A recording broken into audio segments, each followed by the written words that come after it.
제가 이 미국 정당사를 이제 방송을 하려고 목요일인가?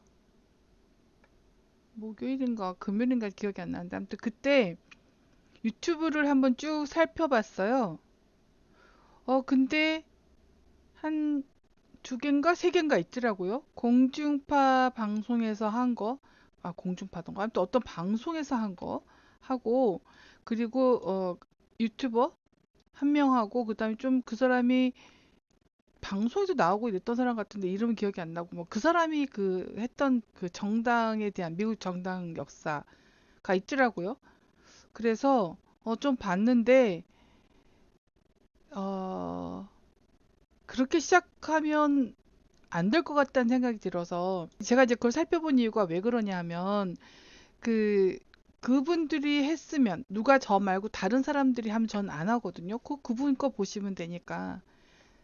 근데 만약에 있다고 하더라도 뭔가 잘못된 점이 있으면 이제 제가 하면서 뭐 이게 이런 이렇고 저건 저렇고 이렇게 이제 제가 얘기를 하거든요.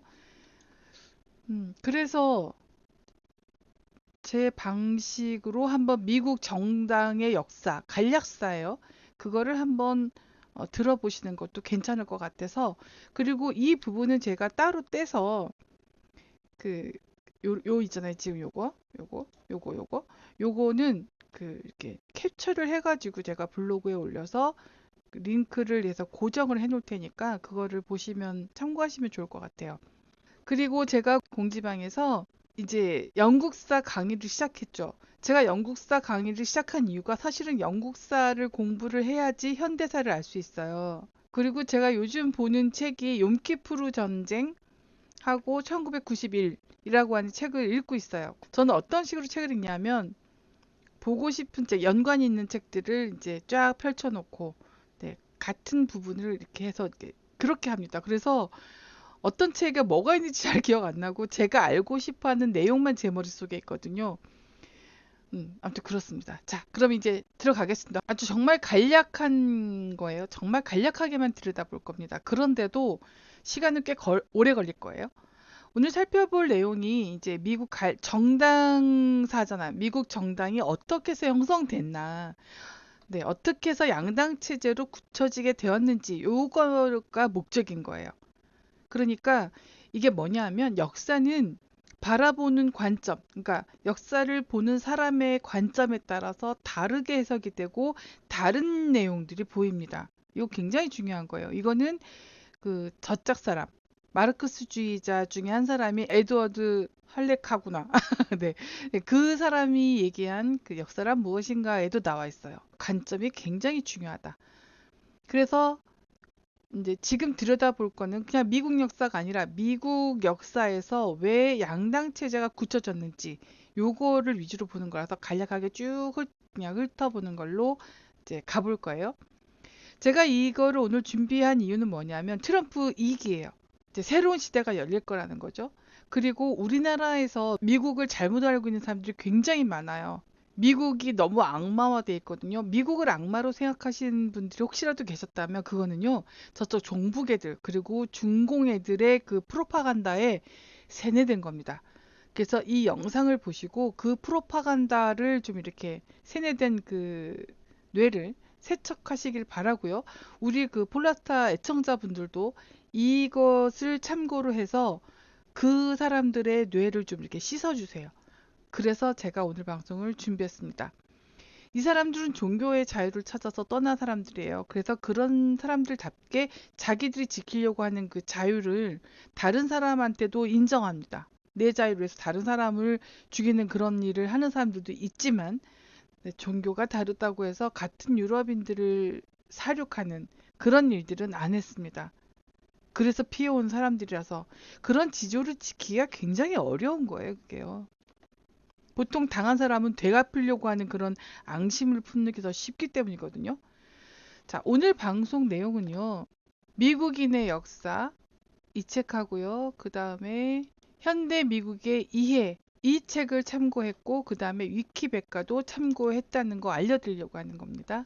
이제 식민지 개척을 위해서 대항해 시대를 제일 먼저 나선 게 포르투갈 그리고 스페인입니다. 포르투갈은 15세기부터 아프리카 연안을 점령을 해서 식민지를 개척하기 시작했어요. 자, 여기서요. 식민지 개척. 자, 요거 굉장히 중요한 말인데 우리 요거 한번 짚고 넘어가 볼게요. 식민지 개척이라는 말에 숨겨진 의미 뭐죠? 다른 나라를 네, 점령하는 거예요. 이렇게 되는 거죠. 그쵸? 그리고 뭐 주로 위대한 대왕들 이런 얘기를 하면 전부 다 영토를 확장했다라고 해요. 네, 이것도 물론 구매할 수 있어요. 미국은 구매를 통해서 했고 멕시코하고는 전쟁을 통해서 했는데 그건 좀 이따 말씀드릴 거고요. 네, 영토 확장도 다른 나라를 강제로 점령하거나 혹은 땅을 구매하는 거죠. 이런 의미가 있다는 거. 그러니까 이게 누구 위주의 말인지도 우리가 생각을 잘 해봐야 돼요. 네, 어쨌든 그렇게 합니다. 그 다음에 16세기 초부터는 이제 남아메리카 땅에 이제 도착을 해서 포르투갈이 브라질을 점령을 하고 뭐 나머지 대륙은 스페인이 점령을 했어요. 뭐 그 과정은 이제 뭐 넘어가고요. 그러니까 간략사니까. 그 다음에 16세기 말부터 영국이 아메리카 대륙에 도착을 했습니다.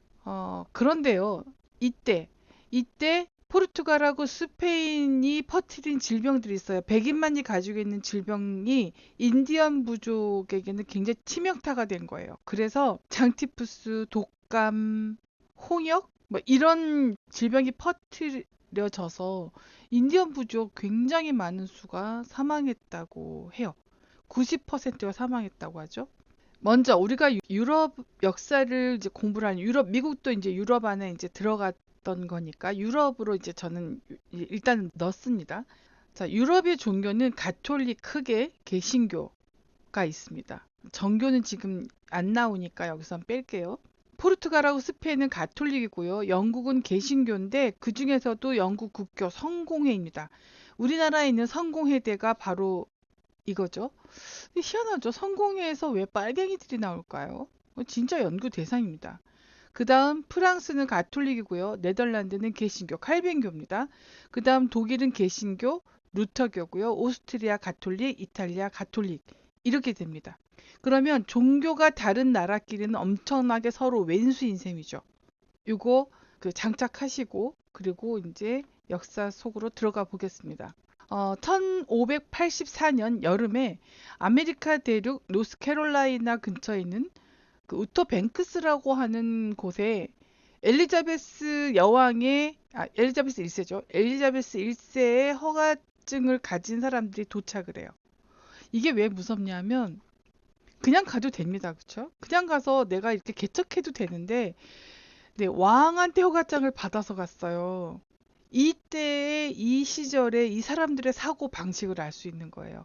그러니까 이 얘기를 왜 하냐면 역사를 바라볼 때 가장 위험한 짓이 지금의 눈으로 그때를 바라보는 거예요. 그러면 이때 사람들 다 웃어진다. 근데 이때는요, 네, 왕의 명령 없이 움직이지 않았던 거예요. 굉장히 많은 사람들이. 그래서 이 허가장을 이제 가진 사람들이 도착을 한데 이 허가장에는 어떤 내용이 있었냐면 어떤 기독교 군주도 소유한 적이 없는 토지를 발견하여 점령하고 영국 법령이나 정책의 형태에 맞도록 관할하라 라는 내용이 적혀 있던 거예요. 근데 어쨌든 영국인들이 그 어떤 섬에 도착을 하고 네, 거기에서 그래서 이제 그거를 허락을 받아요. 버지니아라고 하는 그거를 부르도록. 왜냐하면 엘리자베스 1세 별명이 버진 퀸이었거든요. 아, 뭐 이거 이렇게 얘기하면 또 이렇게 얘기를 하겠네요. 뭐 버진이라고 뭐 해야 된다. 네, 저는 그냥 한국식으로 발음하겠습니다. 요즘 그 로제 아파트가 굉장히 유행하죠. 근데 그 아파트를 한국식으로 그대로 발음을 따라 하려고 노력한 사람들이 굉장히 많아졌어요. 네, 발음 가지고 이렇게 시비 거는 사람들은요, 손가락을 욕한 사람이에요. 달을 보지 않고. 네. 원래 발음대로 하면 어파트이겠죠. 그쵸? 근데 그거 안 하는 거죠. 아파트 뭐 어때요? 우리식으로 발음하는 거.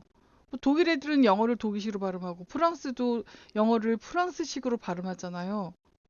근데 우리는 왜 그렇게 막 뻘어 발음, 그 하층민 발음을 그렇게 내려고 하는지 저는 그 이해가 안 되거든요. 우리가 알아야 될 건 영어의 어순이에요. 영어 단어고 문장 이해력인데 네, 엉뚱한 발음에 매달려서 앞으로 한 발자국도 못 나가는 일들 안타깝습니다. 네, 어쨌든 프랑스도 이제 북아메리카 대륙에 진출합니다. 그래서 그 사람들이 거기서 황금하고 다이아몬드를 발견을 해요. 근데 나중에 알고 보니까 그 황금은 황철석이고 다이아몬드는 수정인 게 밝혀지면서 탐험을 중단해요. 네, 프랑스는 그렇게 이제 중단을 한 상태로 있었고, 그리고 또 뭐 리우데자네이루 뭐 프랑스가 뭐 했지만 칼뱅교 수장인 칼뱅이 네, 식민지 개척을 하라고 명령을 내려서 300명의 군인이 도착을 합니다. 그런데요, 그 사람들을 포르투갈인들이 습격해서 전부 싹 죽여버려요. 무섭죠. 포르투갈은 뭐라 그랬죠, 아까? 포르투갈은 가톨릭. 포르투갈이 가톨릭이었으니까 네, 칼뱅 군대가 오니까 가톨릭이 가가지고 그냥 다 죽여버린 거예요. 뭐 물론 국가도 달랐지만 종교가 굉장히 중요했거든요, 유럽에서는. 네, 그런 일이 벌어졌습니다. 자, 종교가 다르다고 같은 유럽인들을 몰살시켜 버렸어요. 무섭지 않습니까? 자, 근데 이쯤에서 제가 한번 얘기를 좀 짚고 넘어갈 게 뭐냐면 우리나라는 사색 당파 때문에 망했다. 막 이런 사람들이 있어. 조선은 그래서 망했다. 아니 그러면은 숙종 때 왜 제일 번창했을까? 숙종 때 사색 당파가 제일 심했는데 제가 이런 얘기를 많이 했어요. 이제 많이 수그러들었지만 아직도 헛소리 하시는 분들이 많은데요. 네, 그러시지 마시라고요. 우리나라 역사를 욕을 하려면, 우리나라 역사를 비하하려면 다른 나라 역사 공부를 좀 하시고 우리나라 역사를 다시 보면 우리나라 역사가 그렇게 허접하지 않다는 거를 알게 돼요. 네, 어쨌든 이러저러한 걸로 해서 버지니아는 이제 실패를 하고 두 번째 식민지 제임스타운은 이제 성공을 합니다. 이 사람들이 인디언하고 그러니까 공생을 모색을 해요. 네. 포카혼타스가 그래서 유명해진 거고요. 백인하고 결혼했기 때문에 인디언 추장 딸이었죠. 이 제임스타운이 성공을 한 다음에 여기 보면은 제임스타운 교회에서 네, 의회도 조직해서 의회를 처음으로 개최를 합니다. 그 다음 엘리자베스 1세 다음에 제임스 1세인데 이때는 스페인이 막강한 무적 함대 부대였어요. 원래 그 해가 지지 않는 나라라는 그 별칭은 스페인이 먼저 가지고 있었죠. 근데 스페인하고의 패권 싸움에서 영국이 이기면서 그 명칭을 본인들이 이제 가져간 거죠. 네, 제임스 1세가 무적 함대하고 싸울 여력이 없었기 때문에 버지니아 식민 사업에 대한 그런 여러 가지 지원을 금지했을 거라고 추측을 해요. 그래서 실패했을 것이고, 네, 어쨌든 그래서 두 번째 제임스 타운은 성공합니다. 프랑스는 이때 뭘 했냐면요, 종교 전쟁에 휩싸였었어요. 일명 위고노 전쟁이었었어요. 가톨릭 교도가 위구노 교도를 학살을 해요. 그래서 벌어진 전쟁이에요. 그 강단 사학자라고 하죠. 친일파 쪽에 있는 강단 사학자들이 계속 뭐 조선 역사 이렇게 하고 그리고 뉴라이트를 만들어서 잠입한 간첩들이 네, 또 우리나라 조선을 이제 네, 깔아뭉개는 그런 헛소리들을 하다가 저한테 딱 걸려서 제가 그게 아닌 거를 밝혔죠. 근데 그 다음부터 좀 조용하긴 한데요. 또 해보세요. 얼마나 바보 같은 소리를 하는지 또 낱낱이 밝혀드릴 테니까. 자, 종교 때문에 서로를 죽이는데 사상 때문에 서로를 죽이죠. 공산주의 때문에 얼마나 많이 죽였습니까? 그리고 뭐 자기 민족을 노예로 삼는 뭐 국가가 없었다. 공부 좀 하세요, 제발. 그런 소리, 헛소리 그만하시고요. 네, 어쨌거나 자, 이렇게 해서 그 제임스 타운이 성공한 그 배경은 뭐냐면 제가 여긴 안 적었는데 빨리 지나가려고요. 얼스터 지방, 아일랜드, 지금 북아일랜드죠. 얼스터 지방의 식민지 건설을 이제 시작을 하는데 침략을 했다는 얘기예요. 근데 성공을 해요. 이 성공을 통해서 영국은 굉장히 중요한 식민 사업의 가장 중요한 것들을 이제 얻어냅니다. 자급자족이 가능해야 하고 가족 단위로 보내야 한다. 그래서 식민지 제임스타운도 그거를 적용을 해서 그래서 성공합니다. 근데요, 자, 이게 영국 왕이 시작한 게 아니라 개인이 시작한 거예요. 영국인들이 이 식민지 정착을 통해서 돈을 벌어들여 보려고 갔다가 스페인 상선을 납포해서 금을 벌어들이고, 어, 해적질을 해서 돈을 벌 수 있구나. 식민지 정착을 핑계 삼아서 해적을, 네, 이렇게 해서 너도 나도 해적질에 뛰어들고 그리고 이런 식민지 새로운 식민지에 정착을 하기 위해서 이제 네, 계속 이제 들어옵니다. 저는요, 이 미국 역사를 보면서 참 그래 어디 가나 이런 사람들 있지 이런 생각을 합니다. 우리나라도 보세요. 한강 변태 포르노 소설가의 소설이 노벨상을 받으니까 네, 추켜 올리고 뭐 너도 나도 서로 권장합니다. 정신 나간 사람들 많죠. 그리고 뭐 출판사 아니 그 뭐 책방 작은 책방들은 그것 때문에 뭐 돈을 못 버내 만에 이래가지고 뭐 교보문고가 뭐 그 잠시 중단하네 뭐 이런 얘기를 하잖아요. 이게 해적질에 몸을 담그는 거예요. 아니 그 변태 포르노 소설은요 구성도 개떡 같고 묘사도 개떡 같고 그런 글을 읽으면 뇌가 썩습니다. 근데 그런 책을 팔아서 돈 좀 벌어보겠다고 애들한테까지 팔고 네 뭐 어느 나라에나 그러니까 이익에 눈물어서 별짓거리 하는 사람들 있어요. 근데요 중요한 건 그런 짓을 하는 사람들을 누군가가 지적을 해야 되는 거죠. 우리나라 사람들은 있습니다. 그 일본인과 우리나라 사람들의 특징을 얘기하신 분도 계시던데 일본인은 누가 왕따 대상이 됐을 때 전부가 왕따를 시킨다면서요. 근데 우리나라는 꼭 누군가가 나서도 너네 그렇게 하지 마 잘못된 거야라고 지적한 사람들이 있다고 해요. 네. 그래서 지금 우리나라가 전 세계의 모범 국가가 된 게 아닌가 싶습니다. 네. 어쨌든 영국은 그러면 안 된다고 얘기하는 사람이 없어요. 뭐 귀족도 발 담그고 뭐 젠트리 개그 유머니 뭐다 그냥 뭐 다 이제 발을 담기기 시작한 거예요. 해적질에요. 심지어 종교인들까지 네, 식민 사업에 뛰어들고 해적질에 눈 감고 어쨌든 이렇게 해서 성공을 합니다. 근데요, 이게 왜 성공했는지 이제 분석을 할 거 아니에요. 이 분석한 게 아까 얘기했듯이 자급자족이 가능하고 농사를 지어야 되는 거죠. 자급자족 가능하고 그다음에 가족 단위로 가야 하고 그리고 영국 왕이 진행한 게 아니라 회사 버지니아 회사라고 하는 회사가 설립이 돼서 네, 그래서 그 회사가 투자자도 모으고 식민지 개척할 수 있는 그 사람들도 모으고 물론 영국 왕한테 보고는 들어갔겠죠. 근데 어쨌든 현지에서 일을 진행한 건 전부 알아서 진행한 거예요. 개인이 알아서 진행하는 거. 이거 굉장히 중요한 거예요. 이게 미국의 성공 요인이고요. 기업가 개인이 개척한 나라가 미국인 거예요. 자, 그래서 이렇게 해서 성공합니다. 그리고요. 담배 농사가 시작이 됐어요. 그러니까 계약 하인이 수입이 됩니다. 자, 요거보다 더 긴 게 있어요. 뭐 웨스트민스터 모델로 해서 하는 의회가 네, 제임스타운의 정착민들, 식민지 정착민들이 정착한 지 10년도 안 돼서 의회가 마련되고 뭐 이런 것들. 이거는 굉장히 중요한 거예요. 영국에서는 그 제임스 1세가 그 왕권 신수설을 내세워서 막 정말 그 전제 왕정의 그런 걸 했는데 그래서 그 싸움을 하고 있는데 이 사람들은 벌써 딱 의회를 안착시켜 버린 거예요. 되게 독특하게 발전한 나라가 미국입니다. 네, 그래서 담배 농사를 위해서 계약하인을 수입을 해요. 근데 이 계약하인은 왜 계약하인이냐 하면 5년 동안 이 하인으로 지내는 노예로 이제 지내는 거예요.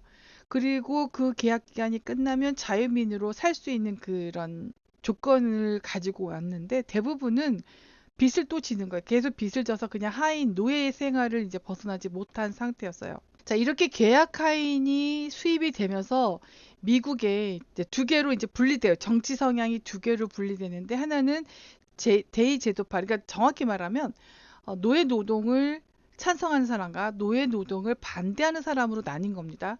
그거를 이제 이 책에서는 이렇게 얘기를 하더라고요. 대의 제도파, 노예 노동 찬성파. 미국을 민주주의 자유사회로 만들려고 하는 사람들, 그리고 계약 노예를 기반으로 해서 부와 자유를 얻으려고 하는 사람들, 이렇게 둘로 분리가 됩니다. 자, 양당 체제의 시작점을 조금 눈치채실 수 있으시겠죠? 이 당시에 미국은요, 잠시만요. 저 요거는 미국 요걸 잠깐 보여드려야 되겠네. 이거 좀 키워볼까요? 원래는요, 여기까지였었어요. 여기가 첫 이주지, 요렇게 한데 점점 커지고, 이렇게 커져 나간 거예요. 그래서 동부에, 그러니까 미국, 북아메리카 대륙의 동부, 그 대서양에서 서쪽이죠. 그쵸? 네, 여기에 주로 몰려 있었어요. 요걸 먼저 보여드리고, 이제 또 요거, 인터넷 잠깐 끄고요. 이렇게 됩니다. 자, 이거 잊지 않으셔야 돼요. 노예 노동을 찬성하는 사람, 그리고 노예 노동을 반대하는 사람, 데이제도파 이렇게 있었어요. 이 사람들은 연방 정부, 이거 뒤에 나오니까 하죠. 네. 이 동부 해안 지역이 둘로 나뉘게 되는 거예요. 노예 노동 찬성파와 아닌 사람들로. 아까 그 말씀 안 드렸겠다. 영국에 있는 칼뱅 교도들이 성공회가 탄압하고 가톨릭 교도인 국왕이 되면은 네, 또 탄압하고 성공회 국왕이 되면은 또 탄압하고 그래서 네덜란드로 이주를 했습니다. 그러니까 이런 식으로 계속 죽여버리니까. 그리고 그 죽인 다음에 그 재산은 네, 그들이 가져가는 죽인 그 종파가 가져가는 거예요. 무섭죠.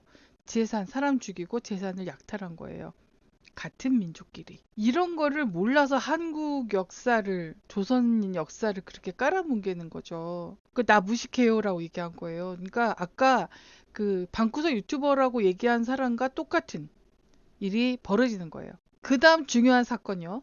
네, 필그림 파더스, 필그림 파더스가 됐든 뭐가 됐든, 네, 필그림 파더스가 도착합니다. 메이 플라워를 타고. 자, 이 사람들이요. 미국의 성격을 규정을 했다고 봐도 무방합니다. 그래서 굉장히 자랑을 많이 해요. 이 필그림 파더스에 대해서. 이 사람들은요, 화선전에 정탐민들끼리 서로 서약을 합니다. 막 각자 개인, 살아남은 사람들이 그 굉장히 오랫동안 오기 때문에 죽은 사람도 있고 하니까 살아남은 사람들이 서약해요. 이제 쭉 어떻게 하자고 쭉 명시를 한 다음에 거기에 이제 각자 개인이 이제 서약을 하죠. 그래서 영국하고 미국에서는 이 서약이 최초의 성문 헌법이라고 자랑을 합니다. 네, 근데 어쨌든 서로 이러이러한 약속을 지키자라고 하는 그런 서약서를 만들었다는 건 참 이 사람들이 어떤 생각을 가진 사람들인지 알 수 있죠. 그 캠브리지 대학을 나오신 한 분이 이런 얘기를 하더라고요. 이거 되게 자랑스럽게 생각한다고. 그죠. 자랑스럽게 생각하는 거, 네, 맞습니다.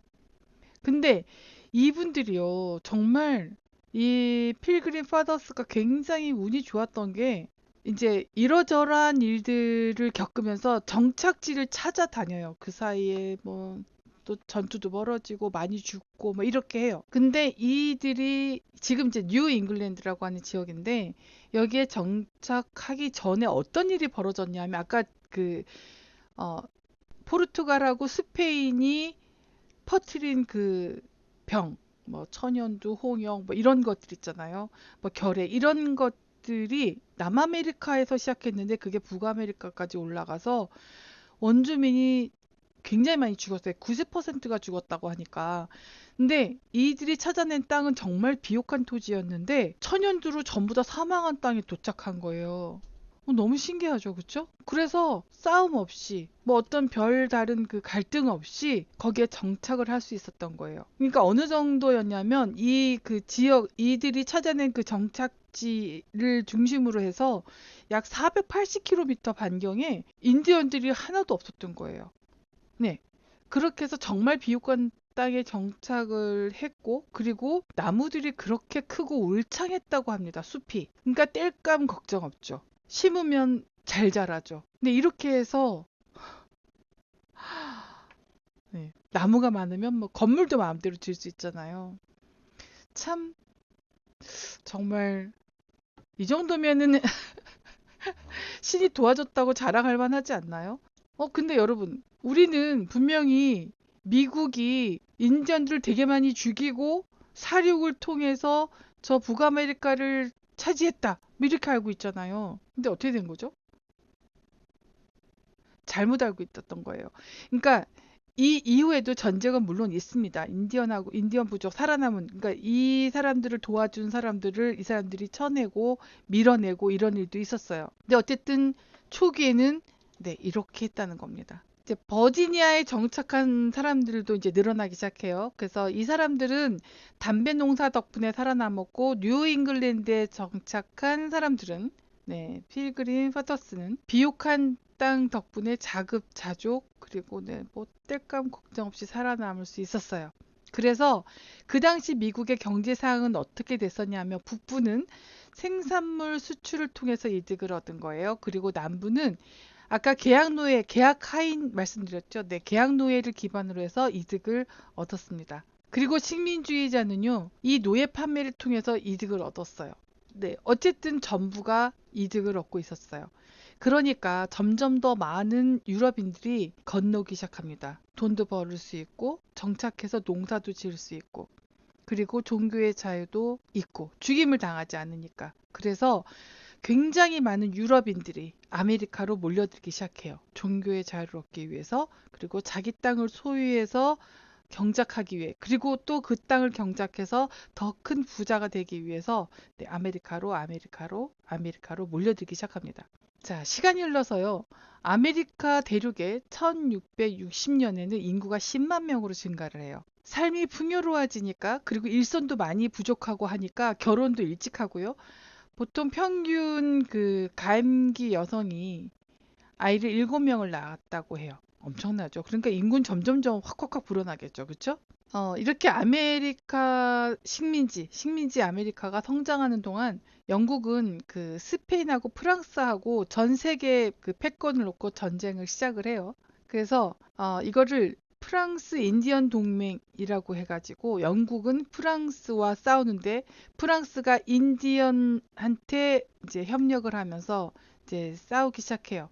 근데 영국이 이깁니다. 그래서 캐나다 지역하고 미시시피강 동쪽 그리고 모든 프랑스령 그리고 플로리다 등을 획득하게 됐어요. 여러분 제가 이거는 라이브예요. 여러분이 보시는 그 방송들 있잖아요. 그거는 정제된 방송에 편집된 방송이에요. 틀리면 다시 하고, 네, 그래서 그 정제된 것만 보셔서 그렇게 방송한 사람들이 굉장히 똑똑해 보일 거예요. 근데 제가 이렇게 약간 좀 말도 버벅이고 이러면 그걸 가지고 흉보시는 분들이 계시더라고요. 저는 이거 편집 없이 그냥 가는 거잖아요. 그러니까 그 점 감안해 주셨으면 좋겠습니다.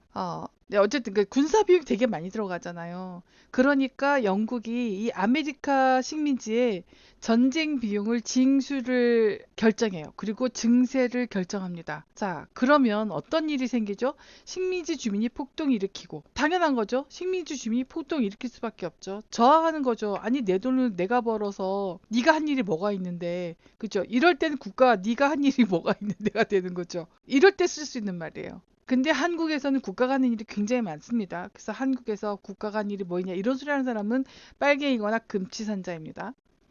그래서 이때 식민지 주민이 폭동을 일으키는데 그게 점점점 커지는 거예요. 그 이유가 왜 그러냐면 영국이 미국 주민을 노예로 만들려고 한다는 소문이 퍼져버린 거예요. 네, 그렇게 해서 결국은 독립전쟁으로 향하게 됩니다.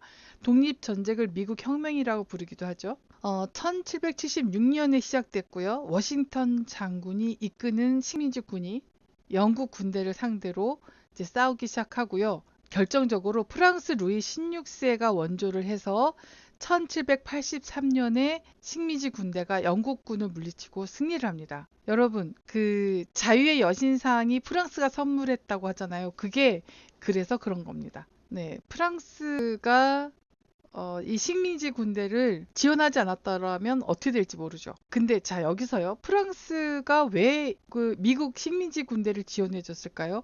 네, 프랑스하고 영국은 앙숙이에요. 그러니까 식민지하고 단절시키면 영국이 더 부자가 되고 더 부강해지는 거를 막을 수가 있잖아요. 그렇죠? 그래서 식민지 군대를 지원한 겁니다. 제가 유럽은 서로 뭉치기 되게 어렵습니다라고 얘기한 이유가 여기 보시면 제가 한번 더 보여드릴게요. 자, 종교가 다 달라요. 서로 왼수예요, 종교적으로. 서로 악마화시키고 네, 이렇습니다. 서로 싸우는 거예요, 서로. 그 다음에 로마 제국의 패권을 두고도 싸우기도 하고 이렇게 해서 왼수예요, 왼수. 네, 그래서 1789년에 미국은 이제 정부를 이제 수립을 하고 독립국가임을 선포를 합니다. 이 초대 대통령 여러분도 잘 알고 계신 조지 워싱턴이고요. 그리고 이해에 그 다음에 프랑스에서는 대혁명이 발발합니다. 이 유럽은요 서로 이렇게 혼맥으로 얽혀 있거든요. 그러니까 예전에 이제 이런 소리 잘 안 하던데. 어, 우리나라 기업인들이 서로 혼맥으로 얽혀 있다. 언론, 방송인, 국회의원, 그다음에 판검사 출신들이 다 서로 혼맥으로 얽혀 있다. 이렇게 하면서 막 난리를 치던 사람들이 있어요. 그 사람들 요즘에 조용한지 모르겠는데요. 어디 가나 혼맥입니다. 예를 들어서 미국 같은 경우는요. 록펠러하고 모건이 결국은 그 혼인 동맹이라고 하죠. 서로 경쟁하니까. 네. 혼인을 해서 그다음에 또 그뿐인가요? 또 그 외에 다른 기업들이 서로 혼인을 해요. 혼인해야 서로 싸우지 않으니까. 근데 국가는 이때는 그러지 않았던 거예요. 기업은 그게 가능했는데 국가는 그게 아닌 모양입니다. 왕이 가지고 전쟁하고 서로 혼맥으로 얽혀 있으니까 한 왕이 후사 없이 죽으면 서열 1위가 저기 영국 왕이 저기 후사 없이 죽었는데 서열 1위가 프랑스에 있어요. 서열 1위가 독일에 있어요. 뭐 이런 식입니다. 그래서 오면 또 이제 영국에서 또 서열 1위가 있을 거 아니에요. 네가 왜 해? 이러고서 이제 서로 이제 왕위 전쟁하는 거예요. 종교 가지고 전쟁하고 왕위 계승을 위해서 전쟁하고 네, 서로가 가진 식민지를 빼앗기 위해서 전쟁하고 유럽 역사는 온통 피로 쓰여진 거죠. 네, 왕위를 얻겠다고 같은 민족끼리 죽이고 자기 종교를 지키겠다고 종교가 다른 자기 민족을 죽이고 그래서 공부 좀 하시라고 하는 거예요. 강단 사학자님들. 자, 그 다음요. 자, 미국 정부를 수립하고 난 다음에 정치 파벌이 이제 본격적으로 시작이 됩니다. 발생해요. 첫 번째는요. 연방주의자 세력이고요. 이거는 알렉산더 해밀턴이라고 하는 사람을 중심으로 생긴 거예요. 요 얘기를 제가 이렇게 괄호를 해서 알려드리는 이유가 나중에 제가 또 미국 역사를 또 아무도 알려주지 않는 세계사, 아날 세계사에서 또 이제 할 거예요. 그래서 그때 조금 더 익숙해지시라고 이 이름 넣을까 말까 하다가 이제 넣었는데요. 이 사람들은 중앙정부가 강력한 권한을 가져야 된다고 하는 사람들이고요. 그 다음에 반연방주의자 세력, 그러니까 중앙정부가 아니라 주정부가 강력한 권한을 가져야 된다라고 하는 토머스 제퍼슨을 중심으로 한 정치 파벌 이 두 종류가 또 생깁니다. 1793년이 영국이 또 프랑스에 선전포고하고 프랑스는 미국이 돕기를 바랐어요. 근데 미국은 그냥 중립선언을 합니다. 발발이 아니라. 네. 실제로 이럴 수밖에 없는 게 신생 국가잖아요. 그러니까 자기네들 국가 이 체제를 정비하기도 정말 벅차죠. 그러니까 이제 미국은 중립선언하니까 프랑스 입장에서는 갑자기 배신당한 케이스가 된 거죠. 그렇죠? 네. 어찌됐든 1800년에 3대 대통령 선거가 있었는데 거기 대통령이 토머스 제퍼슨이 당선합니다. 근데 토머스 제퍼슨이 어떤 사람이냐 하면 노예를 많이 소유하고 있었다고 하죠. 그래서 네, 민주공화당이 창설이 됩니다. 반연방주의자 세력을 모아서 그렇게 해서 네, 미국 정당의 두 개의 성향이 이제 생겨나기 시작해요. 연방주의자 세력은 자유노동을 기반으로 해서 미국을 민주주의 자유사회로 만들려고 하는 사람들이었고요. 그 다음에 민주공화당, 아까 토머스 제퍼슨이 만든 이 민주공화당은 네, 계약 노예를 기반으로 해서 부와 자유를 얻으려고 하는 사람들이에요. 자, 미국의 정당 두 개의 성향이 얼추 이렇게 좀 합쳐지죠. 하나는 강력한 국가, 강력한 중앙정부, 하나는 네, 작은 정부, 또 하나는 노예제 찬성, 하나는 노예제 반대. 이렇게 이어져 가고 있는 거예요. 자, 다시요. 중앙정부 권력이 강하기를 원하는 사람은 연방주의자. 그리고 중앙 권력보다 주정부가 더 권력이 강화되기를 이제 바라는 사람들은 민주공화당. 이렇게 가는 거예요. 이때만 해도 민주공화당, 정식 정당은 민주공화당이었다고 지금 여기 나옵니다. 제가 조사를 해보니까. 혹시 뭐 다른 게 있다면 저한테 알려주시면 감사하겠습니다. 자, 그 다음부터 이제 강력하게 이제 미국이 영토를 확장하기 시작해요. 여기 보면 이렇게요. 보이시죠? 이렇게, 이렇게, 이렇게, 그 다음에 요렇게, 요렇게 커서 보이시죠? 이렇게 해서 지금 현재 미국 지도가 완성이 되는 거예요. 이렇게 서부, 동부에서 서부로 그리고 남부로 이렇게 간 거죠. 그래서 요거를 간단하게만 제가 알려드릴게요. 네, 1803년도에는요, 제퍼슨이 나폴레옹한테 루이지애나를 매입해요. 그래서 그 기존에 있던 미국의 영토 보다 2배가 더 넓어집니다. 두 번째는 1817년에 제임스 멀로, 이게 되게 중요한 사건 위주로 제가 이렇게 말씀을 드리는 거예요. 이거 나중에 제가 그게 그런 거였구나. 제가 이제 공지방에서 지금 영국사 강의하는 것처럼 미국사도 먼저 강의를 해야 된 다음에 그 다음에 이제 아하나를 만들 거예요. 근데 그때 이렇게 한번 더 익숙해지시라고 제가 말씀드리는 거예요. 먼로 독트린을 선언합니다. 이 먼로 독트린의 이 내용은 뭐냐면 유럽과 미국 상호 불간섭주의. 이제 고립주의 말씀드렸었죠. 미국이 그 채택한 건 고립주의다. 상호 불간섭. 그 다음에 아메리카 대륙의 유럽 식민지를 건설하는 거를 배격한다. 이게 이제 먼로 독트린이에요. 이렇게 합니다. 그 다음에 1819년에 스페인으로부터 플로리다를 매입합니다. 재밌죠? 네, 부유하니까 이런 일도 가능합니다. 1821년에는 기존 8개주 확장이 됐으니까 기존 8개주에서 8개주가 더 연방에 편입이 돼서 16개주가 돼요. 그런데 이 노예제가 계속 문제가 됩니다. 그래서 이 미국에 있는 그 16개주가 남북으로 분열이 됩니다. 북부에 있던 주는 노예제 폐지, 남부에 있던 주는 노예제 폐지를 거부해요. 이제 자, 어떻게 싸움이 벌어질지 이제 눈에 보이시죠? 그렇죠? 16개 주가 생겨나면서부터 남북 그 노예제 폐지와 노예제 폐지 거부하는 이 파벌이 굉장히 강해져요. 이런 일이 생겨요. 민주공화당 아까 토마스 제퍼슨이 다시 앞으로 돌아가 볼게요. 이 토마스 제퍼슨이 민주공화당을 창설했잖아요. 근데 그게 분리됩니다.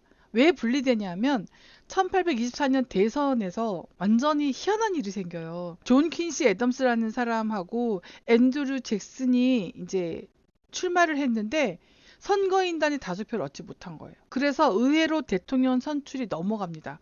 근데 그때 이제 뭔가 부정이 있었다고 막 우기는데 그거를 부정이라고 볼 수도 있고 안 볼 수도 있고 어쨌든 잭슨 지지자들이 이 애덤스가 이제 선출이 되니까 잭슨 지지자들이 반발합니다. 그래서 잭슨 지지자들이 민주당으로 이제 갈라서 버려요. 그래서 남은 애덤스 지지자들은 국민공화당이라는 거를 만듭니다. 자, 그러면 남은 정당은 어떻게 되죠? 둘. 민주공화당이 창당 32년 만에 해체가 돼요. 그래서 이제 이게 어떤 흐름으로 갔는지 국민공화당은 1825년에 이제 그렇게 됐고 휘그당이 나중에 1833년에 해체됩니다. 이거 조금 이따 다시 한번 더 설명드릴 거예요. 자, 애덤스를 지지하는 사람들이었죠. 그거밖에 없었던 거예요. 그러니까 나중에 휘그당에 병합이 된 겁니다. 그 다음에 두 번째 민주당. 자, 여기 잘 보셔야 됩니다. 가장 오래된 정당이라고 자랑을 합니다. 근데 지금 민주당은요, 지금 공화당이 사실은 나중에 생긴 거예요, 민주당보다.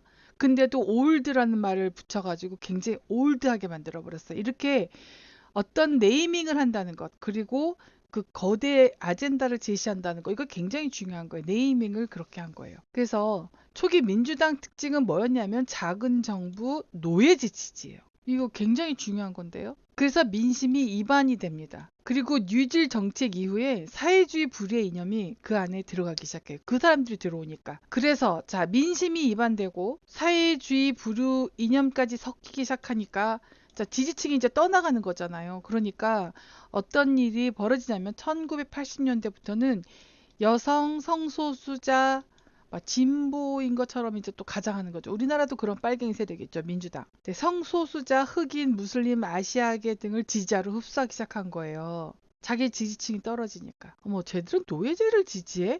어디 미국이 우리가 자유를 찾아서 온 곳인데 어떻게 노예제를 지지하지? 이러면서 이제 멀어진 거죠.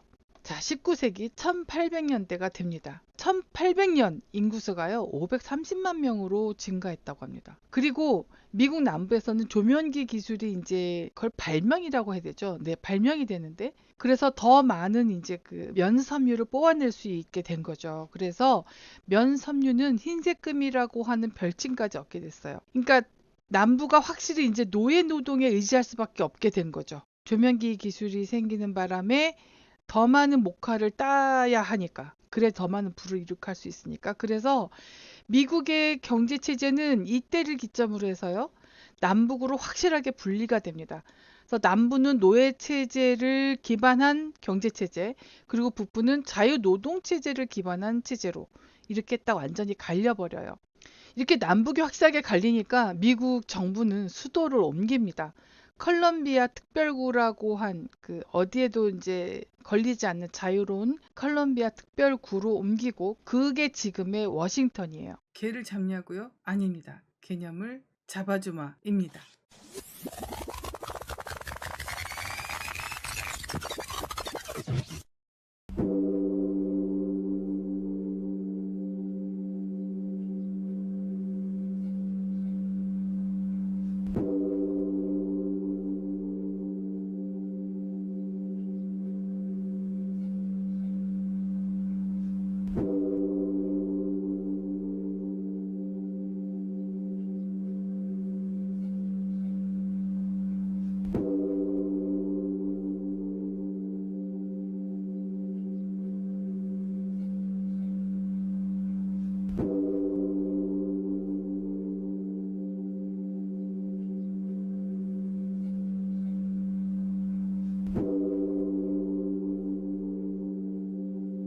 자, 제 물 한 잔 마시고 왔습니다. 자, 그 인구가 이제 폭발적으로 이제 증가를 한 이유는 이제 미국이 뭔가 안정적으로 이제 정착하기 시작하는 거잖아요. 네. 근데 더 많은 사람들이 오고 현재 있는 사람들도 이제 뭔가 더 다른 게 필요한 거죠. 그래서 유럽 백인들이 그 서부로 계속 향하기 시작합니다. 그 과정에서 그 미국에게 협력했던 인디언들 체로키 부족이었죠. 네. 보호구역으로 이제 강제 추방되고요.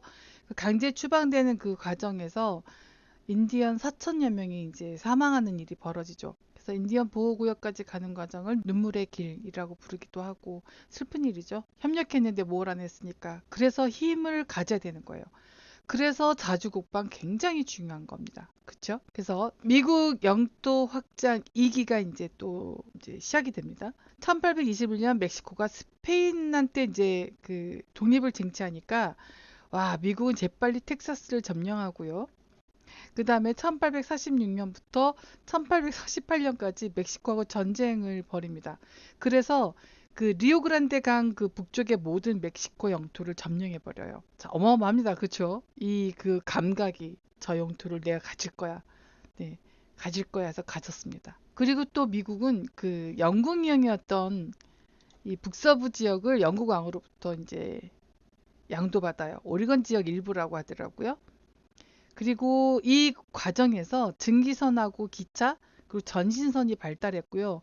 이 증기선, 기차, 전신선이 발달하는 바람에 미국이 이제 하나로 엮여질 수 있었던 거죠. 자, 이 과정을 통해서 북부에서는 자유노동제가 확고하게 자리를 잡았고요. 그 다음에 남부에서는 노예제를 기반으로 하는 면허왕국 체제가 확고해진 겁니다. 아까 조명기 기술도 이제 발명이 됐고, 자, 서부에서는요, 농업왕국이 등장을 합니다. 아까 국민공화당이 휘그당으로 흡수됐다는 말씀을 드렸죠. 1833년에 휘그당이 이제 나타나요. 그건 왜 그러냐면, 7대 대선에서 국민공화당 그 애덤스가 민주당 잭슨에게 참패를 해요. 그러니까 그거에 반대를 하고 있었던 거죠. 근데 휘그당이 그 잭슨, 대통령이 된 잭슨이 굉장히 독선적인 정치를 하는 거예요. 그리고 네, 민주당은 뭐죠? 노예제를 지지를 하는 거잖아요. 그렇죠? 그러니까 그거에 반대하는 사람들도 휘그당에 참여를 합니다. 그래서 국민공화당 무조건 반 잭슨으로 뭉친 거예요. 자, 보세요. 우리나라만 이렇게 왔다 갔다 하는 거 아니죠. 그렇죠? 어느 정도 이 그 민주적인 그 제도가 정착하기 전까지는 이렇게 계속 이렇게 사분오열 한다는 얘기예요. 근데 이들은 이미 영국에서 경험을 하고 온 사람들이고 여기에 더 빨리 안착시킬 수 있었던 거죠. 이런 제도들을. 네. 그래서 국민공화당은 휘그당으로 이동해서 국민공화당 사라지고 그러니까 휘그당과 민주당 이렇게 남은 거죠. 그런데 휘그당이 여기에서 어떤 일이 벌어지냐면 노예제 찬성파도 있고 반대파도 있는 거예요. 근데 아까 민주당은 노예제 찬성한다고 했잖아요. 그러니까 네, 노예제 찬성파가 민주당으로 가요. 그러면서 네, 이제 약화됩니다, 세력이. 그리고 1854년에 공화당이 탄생합니다. 이 공화당 탄생 배경은 뭐냐 하면은요.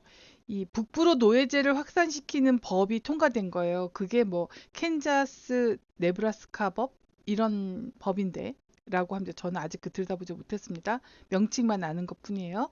네, 그 법이 통과된 거에 반대해서 그 반대하는 사람들이 만든 당이에요. 자, 노예제를 반대하는 사람들이 만든 게 공화당이라니까요. 자, 다시요. 노예제를 찬성하는 사람이 만든 게 민주당. 노예제를 반대하는 사람이 만든 게 공화당. 이렇습니다. 그래서 휘그당에서는 노예제 반대한 사람도 있었고 찬성한 사람도 있었잖아요. 반 잭슨 모임이니까. 그래서 네, 노예제 찬성하는 사람들은 민주당으로 가고 공화당이 생기면서 휘그당에서 노예제 반대하는 사람들은 전부 다 공화당으로 이동을 합니다. 그렇게 해서 네, 미국은 공화당, 민주당 이 정당 제도로 양분이 되는 거예요. 자, 다시 한번요. 민주당은 노예제를 찬성하는 사람들, 그리고 공화당은 노예제를 반대한 사람들입니다. 아마 깜짝 놀라신 분들 계실 겁니다. 자, 그렇게 해서 시간이 흘러서 아브라함 링컨 시대로 돌입을 합니다. 근데 민주당이 노예제를 지지했잖아요. 그러니까 세력이 약화됩니다. 1861년 16대 대선에 공화당 링컨이 당선이 돼요. 그런데 공화당이잖아요. 노예제 반대하는 곳이잖아요. 그러니까 링컨 취임식 직전에 남부에 있던 그 7개주가 연방에서 탈퇴를 합니다.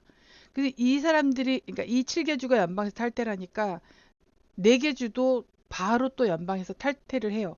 그래서 11개주가 남부연합을 조직합니다. 이렇게 해서 남북전쟁이 시작됩니다. 정당의 역사를 살펴보니까 여기에서는 미국 간략사를 여기에서 이제 마무리를 할게요.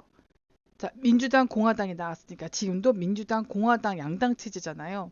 남북 전쟁이 벌어졌습니다. 한 62만 명이 죽었다, 100만 명이 죽었다, 이런 설들이 있어요. 이렇게 전쟁까지 벌여야 했을까요? 네, 벌여야 했었으니까 벌어진 거죠. 자, 남부는 노예제 없이 살아남을 수가 없는 거예요. 자유노동제를 하면은 너무나 많은 대가를 치러야 되죠. 그러니까 공화당 북부는 자유노동제를 기초로 하고 남부는 네, 노예제를 기초로 하는 거죠. 그러니까 북부에서는 노예제를 절대 용납할 수 없었고요. 공화당도 노예제 반대를 위해서 탄생한 정당이니까 네, 이렇게 해서 서로 싸울 수밖에 없었다는 얘기입니다. 그러면은요, 제가 초창기 민주당이 공화당이 첨예하게 대립했던 중요 사안이 뭐였는지 다시 한번 확인을 해드릴게요. 노예제였습니다. 노예제. 이 당시에는 둘 다 작은 정부였었어요. 그래서 가장 첨예했던 게 노예제예요. 요거 한번 더 말씀드리고요. 그러면 이제 현재 민주당은 어떤 성향을 가지고 있는지 한번 살펴보겠습니다. 여기 보면은요. 자, 민주당 나중에 요거 좀 키워볼까요? 네. 나중에 이거 한번 꼭 검색을 해보세요. 제가 여기에서 이제 추린 거이거든요. 현재 민주당은요. 노예제 찬성하고 작은 정부를 주장하면서 시작된 게 민주당입니다. 네, 현재 민주당은 정부가 시장에 간섭해야 된다. 큰 정부 지향합니다. 그리고 네, 사회적 경제적 평등 옹호. 이거 냄새가 이제 풀풀 나죠. 네, 저쪽 냄새가. 네, 복지국가를 지향합니다. 이게 뭐냐면 개인이 능력을 키워서 더 많은 돈을 벌 수 있도록 돕는 것이 아니고 돈을 자꾸 나눠주려고 그러죠. 기업한테 뺏고 부자한테 뺏고 막 이러면서 그 돈을 자꾸 나눠주려고 하는데 그게 사회적 평등, 경제적 평등이라고 여기는 거죠. 얘네들은 요 얘기는 나중에 또 하고요. 그리고 민주당에서는 총기를 가지는 걸 반대합니다. 그래서 총기 규제 강화를 주장하고 있고요. 그 다음에 마리아나 합법화를 어, 주장하는 정당이에요. 그리고 낙태 찬성하고요. 동성애 찬성하고요. 노조의 권리를 보호합니다. 그러면 이번에 민주당을 이제 들여다봤으니까 이번에 공화당을 들여다보죠. 네, 공화당도 또 제가 아까 나무위키 참고했다고 말씀드렸죠. 네, 여기 보면 공화당 이것도 한번 꼭 검색을 해서 공화당은 이렇구나라고 알아두셨으면 좋겠습니다. 트럼프 이기잖아요. 트럼프는 공화당 사람입니다. 그러니까 공화당 사람이라는 거는 공화당의 기조를 어느 정도 지킨다는 의미가 돼요. 그래서 공화당은 또 어떤 기조로 운영되고 있는지 한번 보겠습니다. 네, 공화당은요, 자유주의 반대합니다. 보수주의자들이에요. 그리고 노예제 반대로 시작했습니다. 그리고 공화당 덕분에 노예제가 철폐되었습니다. 이거 굉장히 중요한 지점이에요. 그런데 의외로 현재는 남부 지역에서 지지를 받습니다. 이제 많이 바뀐 거죠, 의식이. 그쵸? 네. 그리고 공화당에서 내건 그 강령은 작은 정부, 적은 세금이에요. 그리고 총기 소유권 인정합니다. 자, 총기를 소유하고 있으면 정부가 마음대로 할 수 있어요, 없어요? 못해요. 지금 저 빨갱이들이 우리나라 왜 저렇게 말 그대로 그 시쳇말로 깝친다고 하죠. 왜 저런 줄 아세요? 우리한테 총이 없기 때문에. 국민한테 총이 있으면 저렇게 하겠습니까? 그쵸? 워낙 착한 사람들이기도 하지만 막상 내 손에 총이 있으면 죽일 수 있죠. 그러니까 자기 방어가 목적이에요. 공화당은. 총기를 소유하는 그 권리를 인정하는 게요. 네, 어쨌든 미국의 보호무역공호, 그다음에 관세를 통해서 수출입량 조절. 그러니까 철저하게 미국 우선주의인 거예요. 공화당의 그냥 기치입니다. 그게 트럼프가 지금 말하고 있는 공화당의 말이에요. 공화당의 그냥 어, 정치 강령인 거예요. 그게 본인들이 추구하는 바입니다. 그게. 그리고 이민을 제재합니다. 이거 굉장히 중요한 거죠. 여러분 보세요. 그러니까 우리나라는 지금 덜하지만 일본 같은 경우는 베트남 이민자를 마구잡이로 받아들이고 뭐 이러저러한 이유 때문에 거기 지금 베트남 갱단 때문에 지금 시끄럽잖아요. 근데 이민 제재하는 게 맞죠. 아무나 받아들이면 됩니까? 철저하게 검증을 통해서 받아들여야죠. 저는 공화당 의견에 굉장히 전 찬성합니다. 그다음 낙태 금지해야죠. 노조 엄격하게 규제해야죠. 노조가 뭔데요? 대통령 권한 위에 있으면 안 되죠. 국민의 권리를 침해하면 안 되죠, 노조가. 그렇죠? 공화당은 이런 기조로 움직이는 정당입니다. 자, 그럼요. 우리 이제 올바르게 생각하는 방법을 알려드립니다. 코너잖아요. 올생 18번째 시간이니까 한번 생각해 보는 거예요. 자, 생각해 봅시다. 노예제를 찬성하는 민주당이 어떻게 해서 성소수자, 이민자, 소수 종교 신자들, 그리고 노동자들이 지지하게 됐을까요? 자, 그러면 민주당 지지자들은 누구라고요? 이렇습니다. 중산층이 아닌 건가요? 그렇게 봐야죠. 네, 노예제를 반대하던 공화당은 오히려 남부 지역에서 네, 지지를 받고 있어요. 이번에 트럼프가 이겼죠, 그렇죠? 이민을 반대하니까 그러니까 내 사회의 정체성을 지키겠다고 하는 거 굉장히 중요한 겁니다. 이번에 또 이민 뭐 받아들이고 뭐 능력이 되는 사람은 뭐 누구든 받아들인다 뭐 이런 사람들 나오기 시작했죠. 그 능력을 누가 검증합니까? 뭐 그거 있어요. 그런 걸 얘기해야지. 그거 아니면은 그 뭐 간첩 끌어들이겠다는 거예요? 중국인들 받아들이겠다는 겁니까? 그럼 우리나라가 발전하겠어요? 미국에 있는 좀 더 발전된 영역에 있는 사람들을 뭐 받아들이든가 그래야지 나라가 발전할 거 아닙니까? 그러니까 우리가 이런 것들을 논의를 하지 않는다는 거예요. 지금 민주당 어떻습니까? 이런 거 논의합니까? 정당이면 정당답게 우리 정당이 추구하는 것은 이거다. 그러니까 우리는 이렇게 할 거다. 뭐 이런 걸로 좀 설득을 좀 해보세요. 이제 우리나라 정치 좀 바뀌어야 돼요. 이런 것 좀 하지 마요.